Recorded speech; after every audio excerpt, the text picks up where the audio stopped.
Suspense.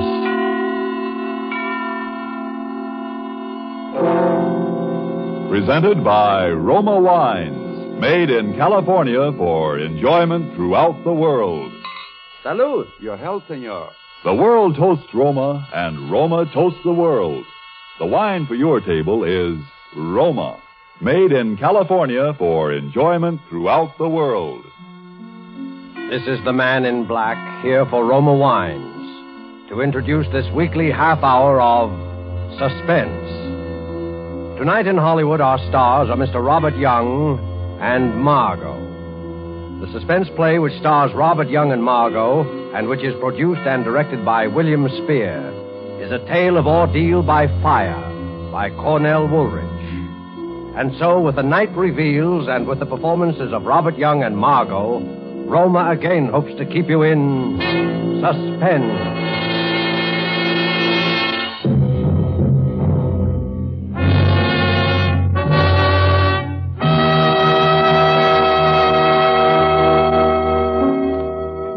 Tell us the story, Mr. Jordan. Might help to get it out of your system. Yes. Go ahead, Harry. What? Tell it here, Marie, in front of you? Sure, I can stand it if you can. Well, all right. I'll tell it from when I first began to know, for sure, 2 weeks ago. I should have known before that something was wrong. I should have known by her eyes.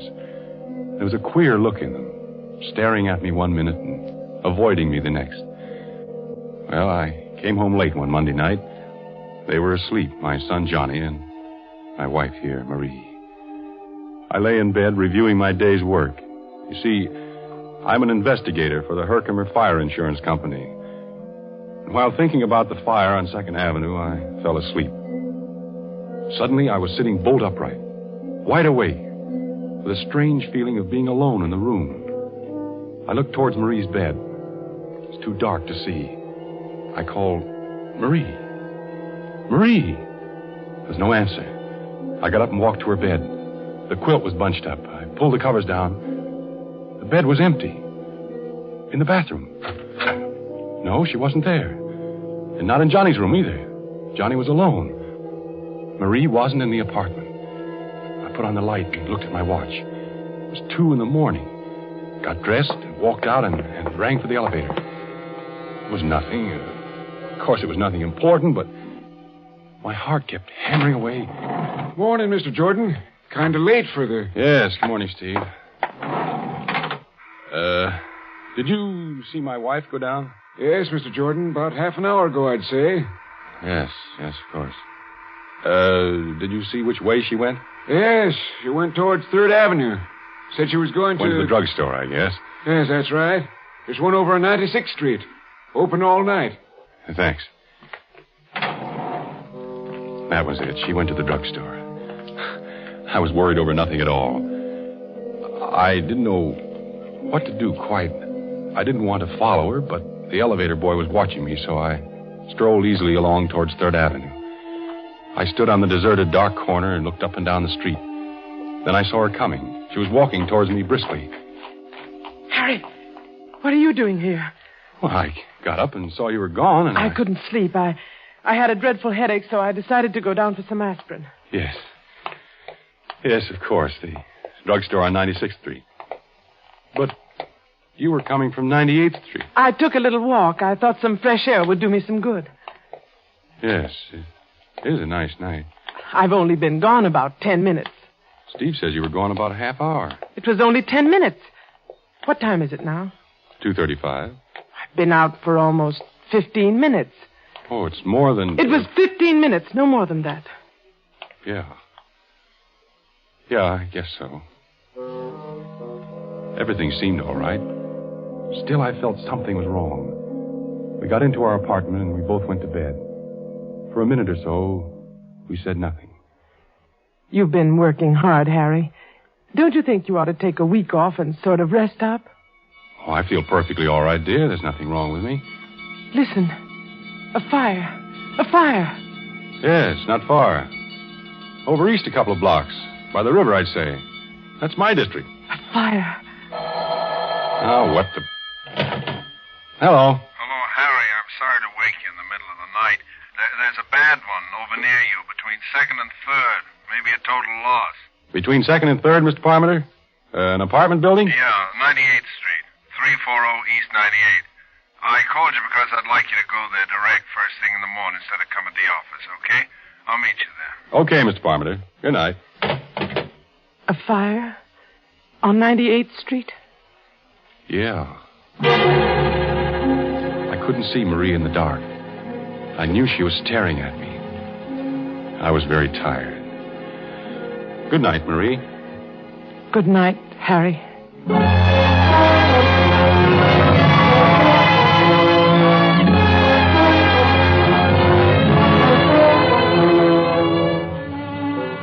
This is a story of a husband and a wife. In a moment, as the story continues, we shall learn how they came to know that death was living with them.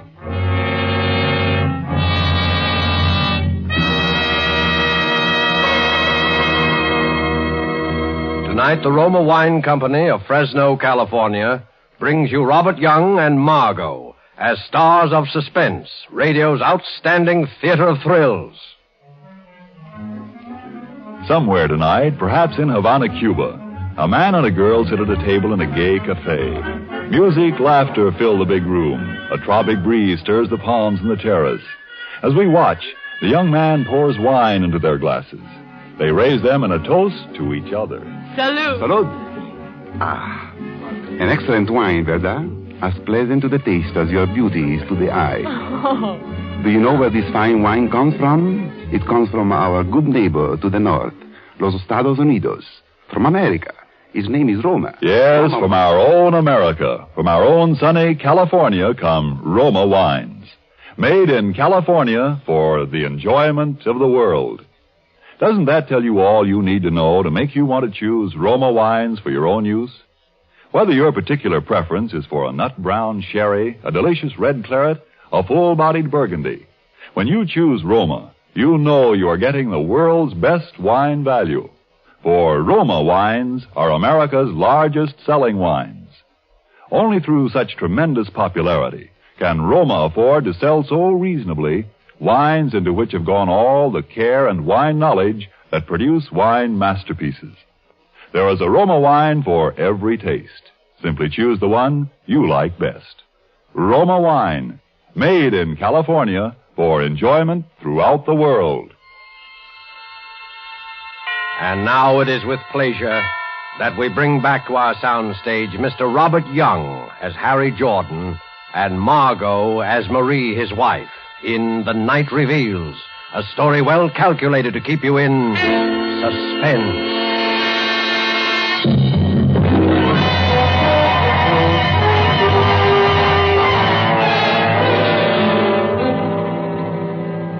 Go on, Mr. Jordan. Well, gentlemen, the next morning I went over to 98th Street to inspect the remains of number 340 and to see if there was evidence of anything suspicious about the origin of the fire. Mr. Parmenter was there. Well, there it is. Gutted. I guess we'll be paying off on this one, all right. Yeah, completely burned out. Anyone hurt? Well, a few, but no one dead. Lucky they just installed the new fire escapes. Just the walls left. That fire must have been quite a sight in the height of its glory. Yeah, quite a sight. Man, those walls look pretty bad. They might collapse almost any time. And the building will have to be raised. That fire did a good job. Oh, here's the commissioner. Hello, Parmenter. Jordan. How are you, Mr. Morale? You know anything about the fire, Commissioner? No, not a thing. Well, we'll take a look. I wouldn't go in there, Jordan. Those walls are pretty I bad. can take care of myself. Maybe you better not go inside, Harry. Don't worry about me. I know fires as well as anyone. You stay outside, Mr. Parmenter. I'm going in. I walked gingerly into the blackened, ruined hallway, in ashes up to my ankles, until I reached the remains of the stairway. Underneath were several baby carriages, just twisted pieces of metal. A burned fragment of something fell nearby. Come on back, Jordan. I'm all right. I poked around the carriages, sifting through the clean, fine ashes. Something caught my eye. A glob of yellow metal. I picked it up. Then I worked my way out. Going through, isn't she? Yep. Clean through. Nothing left of her. Did you find anything, Harry? Nothing much. The fire started in the hallway, all right. Cellar's untouched. Fire works its way up. What's that in your hand? Well, that is just a piece of metal I found. Here. I just picked it up for my kid. He likes shiny things. What do you think, Commissioner? Probably one of those gadgets they have on baby carriages. No, I guess you're right. It isn't anything. But it was something. I had run my fingernail across this glob of metal. It looked like gold. I decided to examine it in detail at home.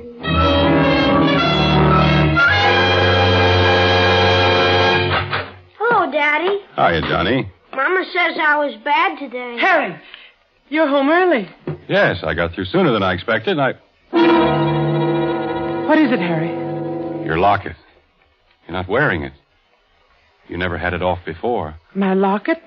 Well, don't you remember? Daddy, can I go over to see Davy Taylor for a minute? Yeah, go ahead, Johnny. All right. Gee, thanks, Daddy. You shouldn't have done that. I didn't want him to go. He hasn't had his dinner. Never mind, Johnny. What did you say happened to the locket? Well, I gave it to you. To me? Yes, I put it in your pocket to have it fixed. The catch was loose.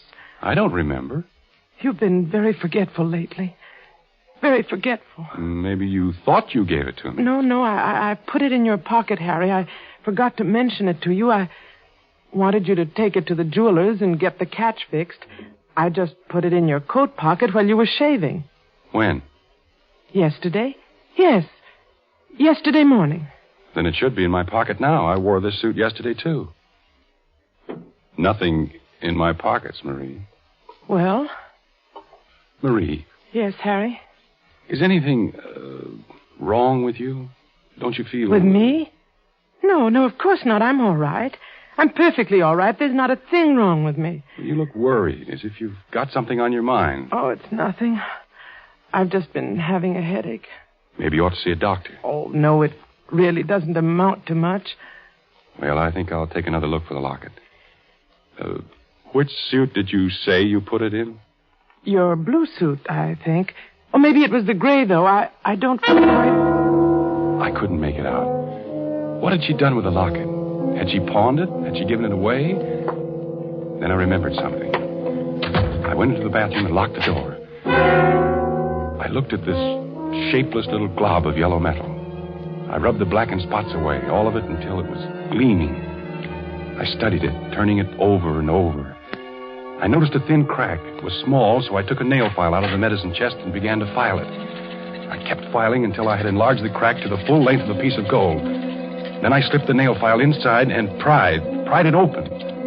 Tiny fragments of glass, and then I saw a piece of scorched paper. It was a photograph. Picture of my son, Johnny. This glob of metal was my wife's locket. I put the locket and the picture in my pocket and walked out.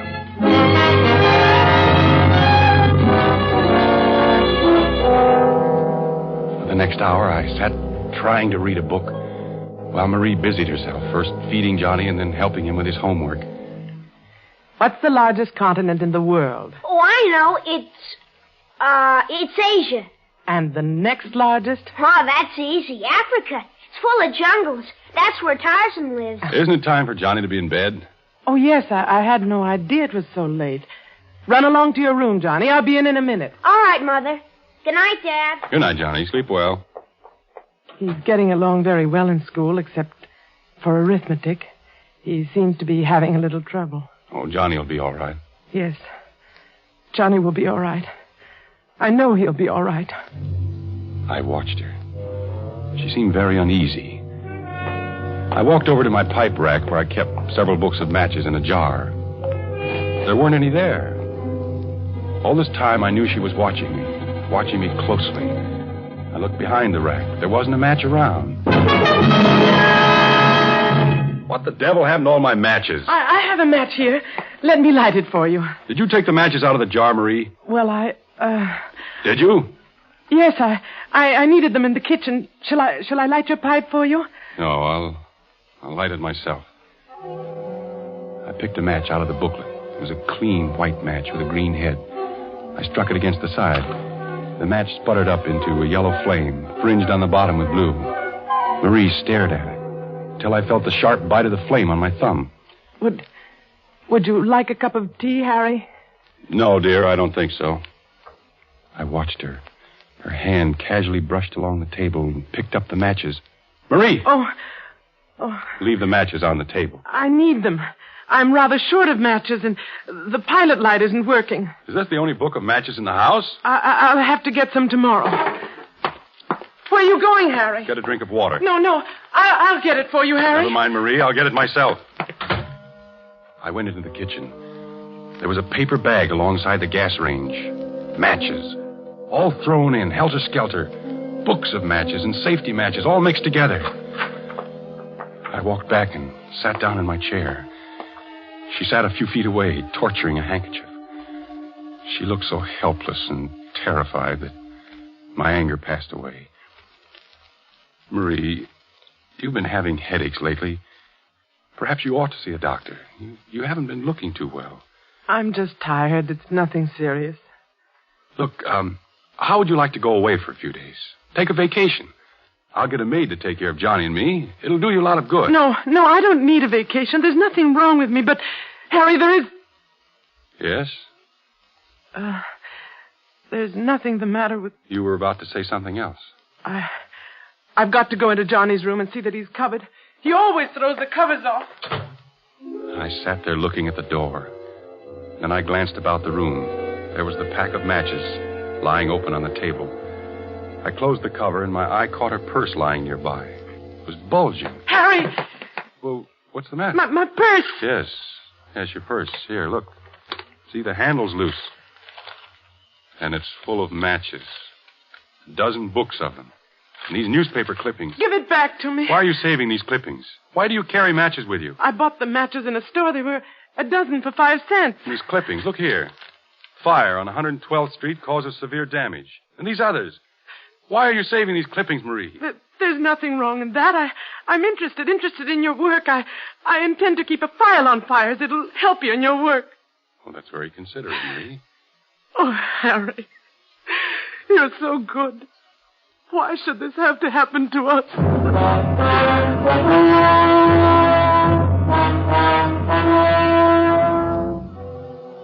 Towards midnight, I went to bed. Marie didn't follow me.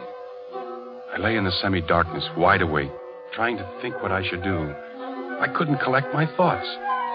Every time I closed my eyes, I could see the flame of the match, yellow and blue, crawling along the matchstick. Then Marie came in with a cup of steaming liquid. Drink this, Harry. It'll help you sleep. Oh, what is it? It's cocoa. It's very good for you. I'm not the one that's having trouble falling asleep. We both couldn't sleep last night. I'm taking some of this myself as soon as I go to bed. All right, leave it on the nightstand. Be sure to drink it while it's hot. Yes, Marie, I will. Good night, darling. Good night, Marie. Cocoa. Then suddenly I knew. I looked around quickly for something to pour it in. There was the radiator pan. It was empty. I poured the cup of liquid into it. Then I lay back and waited. Waited for her next move. About a half hour later, I heard the door open softly and Marie tiptoed towards my bed. Harry, are you asleep? I didn't answer, but breathed evenly. She hovered for a moment over me, then she tiptoed out, carefully closing the door behind her. I dashed out of bed and hurried into my clothes. Quickly, I poured the liquid from the pan into a bottle and put it into my pocket. Then I grabbed my coat and followed her. I rang for the elevator. She had only a few minutes headway. I would catch up to her easily, and then we'd have a showdown. Steve looked at me with controlled amazement. Hello, Steve. Hello, Mr. Jordan. My wife went down a moment ago, didn't she? Yes, Mr. Jordan. Just took her down. She went towards 3rd Avenue, didn't she? I think so. She sort of stopped me for a minute and then turned towards 3rd. Had to get back to the elevator because you were ringing. When I reached the corner, I looked up and down 3rd Avenue. Then I saw her. She was walking north. I crossed to the other side of the street and followed her, keeping at a distance. At 98th Street, she turned east. Down the middle of the block was the remains of last night's fire. She paused in front of the gutted building for a long time, just stood there, looking at it. Then she walked inside. I waited for a few seconds and then followed her. It was pitch dark in the burnt-out hallway. Ahead of me, I could see the glow of a match. Then I saw what she was doing. She was collecting the charred debris near the baby carriages. How foolish. There wasn't anything that could burn there now. She lit another match. I watched the flame light up her face. A face so intent upon her work that she didn't hear me approach. Marie! Who's there? It's me, Harry. Harry, why did you... Come along, Marie. We'd better get out of here. The police. I took her hand, and without a word, she came along. We walked home in complete silence. We both knew. When we came to our apartment house, I stopped and rang for the elevator. In the light of the hallway, I could see her face. My wife's face. Ashy gray. Her eyes bright and painful. You run upstairs, Marie. I'll be along in a minute. Harry, where are you going? I'll be right back. Please, Harry, don't do anything. You run along, Marie. You're not going to... No, I'm only going to the drugstore to get something. I'll be back in a few minutes.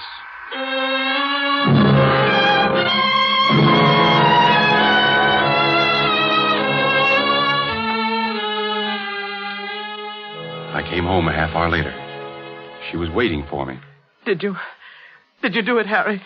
Harry, please tell me. I've got to know. I had the cocoa you gave me analyzed. I'm sorry. I had to do it. Don't you see? I couldn't help it. It was very easy for the druggist, especially when I told him what I thought was in it.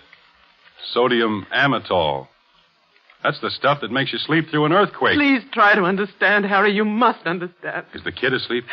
Yes, Johnny's all right. I was sorry for Marie. She looked so haggard and worn. It wasn't her fault. I'm sorry for myself. My head was roaring. I wasn't feeling too well. Kept seeing sparks in front of my eyes. I closed my eyes for a moment. Let's go to bed, Harry. Marie, we can do something. Let's burn up every match. Every match in the house. We'll never bring another match in here. No, Harry, we can't do that. You don't want to? No, Harry, not now. See, this is the first book. It's turning black. We'll do it with every book of matches. It's no use, Harry. Strange, isn't it, that this should happen to me? Me, a fire inspector. That's funny. Give me the matches, Marie, all the matches. No, I can't do it. I won't. Give them to me. Please don't take them. I'll do anything you want, anything. Where did you hide them? Tell me, where are they? Inside the range, behind the paper bag. I dropped her hand and she sank to the floor in a huddle, weeping. Then I went into the kitchen and got all the matches. By now, my anger was cooling off. Look, Marie, look up. See? I'll light each book of matches, one at a time, until they're all gone up in smoke. Yellow flame licked its way down the matches. The cover caught fire and blackened. I watched her look at the flame with dazed eyes. Listen, Harry, do you hear? Just someone in the hall. Oh, it's more than someone. Something's happened. Something has happened. I'll take a look. Hey, Mr. Jordan, the house is on fire. The house is on fire. Yes, Marie, wake up Johnny. Johnny! We'll have to hurry. The flames are coming up the stairs. There's an upward draft. What's the matter, Mother? The house is on fire. We've got to get out, Johnny. Come on. It's too late to go down. We'll have to go up through the roof. Oh, I've hurt my leg. Come along, Johnny. Mother, wait for Mother. She'll come along. No, I want to wait for Mother. It's all right, Johnny. Go along with Daddy. I'll follow you. No, I won't go. I won't go without you, Mother. Hold on to my arm, Marie. Come on. Give me your hand, Johnny. Don't be scared. The fire won't hurt you. It won't hurt you at all. You're safe with me.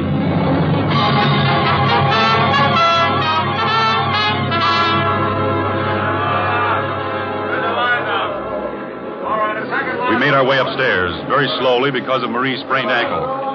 Finally, we got to the roof. There were some firemen on the next roof. About 10 feet separated the two buildings. Don't get panicky. We'll get you off safely. Are we going to have to jump across, Daddy? Because Mother won't be able to jump. Her foot. It's all right, Johnny. Don't be scared. They're putting a board across the two roofs. We'll just walk across. All right, now. One at a time. Tie the rope around you and come across. Johnny, you go first. Don't be afraid. There. Now, the rope will hold you in case you slip. Mother, you gotta go first. I'll go right after you, Johnny. You promise? Go ahead, Johnny, and others will follow you. Don't turn around. Keep walking. All right. Kid's safe. Now, you lady, be careful. The board. Hey, the board slipped off. Hurry, one of you guys. Get another board. Mother! I want my mother. Your mother's going to be all right, kid. You pushed the board off, Harry. I saw you do it. No, I didn't, Marie. I didn't. All right, ladies. This tie the rope around you. Don't be afraid. Don't look down. Ready? Okay, boys. She's all right. Now you, mister. That's right. Tie the rope around you. Okay. All set? Okay.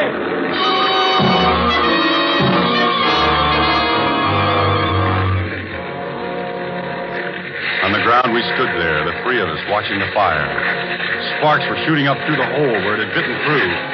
Great flames shot out, stabbing at the sky. The top of the roof was burning now. Red flame crawled along, searching out the inflammable spots.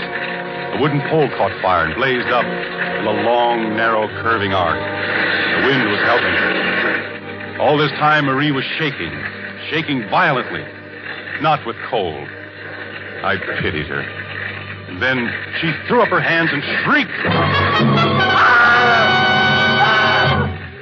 Harry! No, darling, don't. I can't stand it. We can't go on this way. Police, come here. Don't do it, Marie. There's no need to. Not the police. You don't know what you're saying. What is this, lady? You'd better calm down now. Officer, please. No, it's no use, Harry. Officer, these awful fires, they're not accidental. There's a pyromaniac, a criminal. What? And I know who it is. You've got to arrest the person. Arrest. So there won't be any more. All right, lady. Now, what is this? Who's the pyromaniac? The criminal is my husband, Harry Jordan. This man here. Arrest him, officer.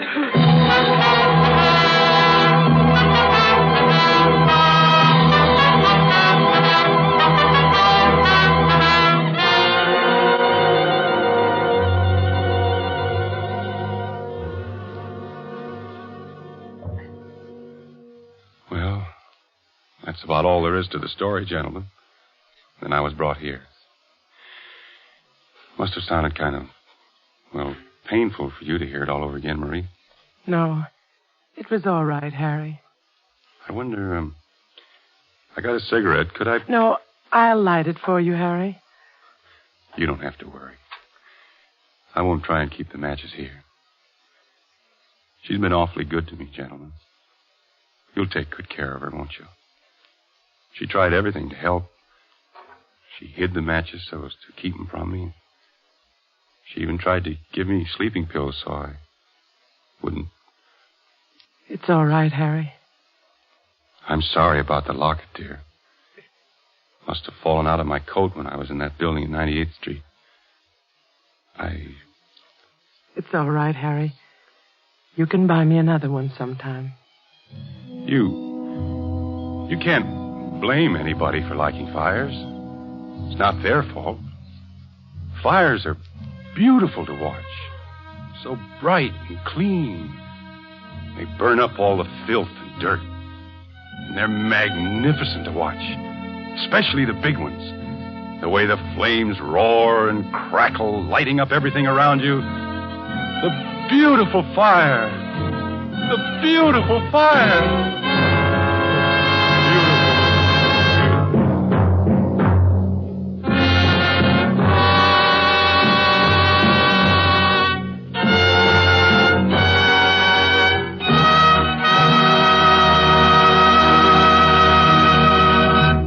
And so closes The Night Reveals, starring Mr. Robert Young and Margot. Tonight's tale of suspense. I want you to know that the distinguished Roma California wines include the most enjoyable types for every possible occasion. Dry table wines, red and white, appetizer and dessert wines, and also champagne and sparkling Burgundy. Nothing can add more downright pleasure to your meals or to your entertainment of friends. And no enjoyment could be more economical.